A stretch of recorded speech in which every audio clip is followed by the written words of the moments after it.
In case if you're having some issues with your media screen, whether it be connecting Apple CarPlay, connecting a Bluetooth device, or any kind of issue related to infotainment system, and you're looking to have a soft reset, what you will need is a clip like this, just like that. And using the similar clip, what we'll do is we'll punch it in that hole right there. Carefully punch in that clip in that tiny spot.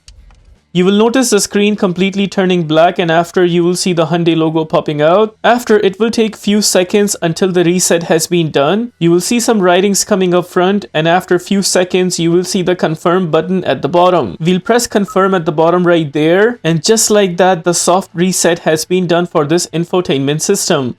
Now this was the soft reset that we just did, but in case if you are looking to do a factory reset, what you do is you go to settings. Then you come all the way towards the right side and press System Info. Here we'll click on Default.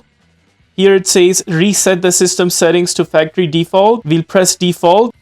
Here it's giving you a warning the system will reset to default values and all stored data and settings will be lost. Would you like to continue? In our case, we will press Yes. And just like that, the factory reset has been done. After that, we'll just go to the back screen. Press the same button one more time, and that is how you do the factory reset on this infotainment system. If this video helps you in any way, please consider liking this video and subscribing to our channel.